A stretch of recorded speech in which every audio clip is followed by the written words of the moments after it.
change gears a little bit and talk about the two most frequent questions we field here at Watch You Want from our clients. And for that, I want to bring on one of our lead watch buyers and sales associates, Mr. Eric Glass.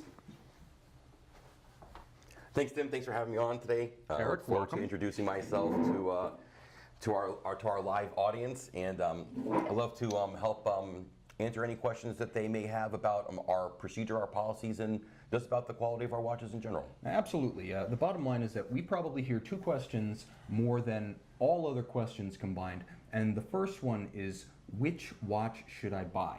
Now, this is a crazy question to me because it seems like we're putting the cart before the horse. Someone's decided to spend a ton of money on a luxury watch, and so he's emotionally committed to spending a ton of money on a luxury, but he has no idea what he wants. I'll hear people calling in.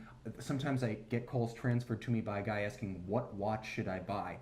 And that's not a question I can answer unless I know what the guy likes. And that's why the first volunteered information has to be, this is what I like in general. It's better to buy once instead of guess and buy twice. So Eric, just in terms of how someone should approach choosing a watch, what advice do you give them? I mean, I guess it goes in a couple different ways. I mean, you hit on a couple of good points. I mean, obviously, when you put the watch on, it's got to make you feel some sort of emotion, right? I wear it. I'm not wearing my watch at the moment because when I work, you know, I bang it, so I don't like to bang up my watch. But when I wear it, I want to look at it and go, it says something about me, makes me feel good. I enjoy wearing it, and I enjoy telling people about it.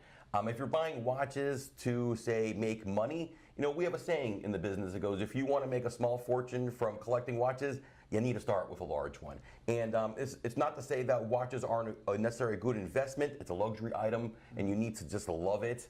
And that's really my best advice. Love the watch, and the watch will love you. Yeah, it's best, and this is how I started, to actually decide what you love after taking a long survey of the scene. The great thing about looking at all the different types of watches out there is that, in a sense, once you've got your budget set, you own them all when you're looking at it. Every single one of those watches that you're evaluating is something that could be the watch for you. Will you keep your options open? You test the waters, try watches in person, try watches at Red Bar meetings, at Watch Club meetings, get a sense of what you love. I know that I've now collected 8 Jaeger-LeCoultre watches.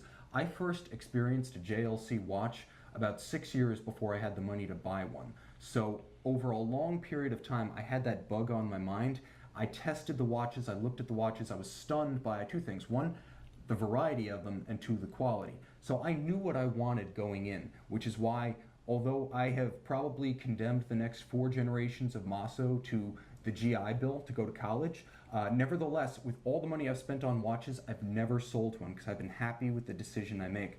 And I started with lower priced JLCs, and I worked my way up as, you know, I got older and richer and grayer and fatter, and the bottom line is that you can too. The bottom line is that you want to choose the type of watch you like, so you can buy the one that suits your budget first, and then plan your collection along those lines. If it's dive watches, you know, start with an old no-date sub, or start with a Tag Heuer Aqua Racer that you love. Work your way up to that Blancpain 50 Fathoms. Work your way up to those, you know, Audemars Piguet Royal Oak offshore divers. This way, the money you spend is not going to be a regret that turns into a second purchase and a sale at a loss. So that's how I recommend you start. Decide what you want, plan your collection going forward, and buy a watch that makes you happy, so that the next time you buy a watch, it's to add the second watch to your collection, not to have a second run at the first watch.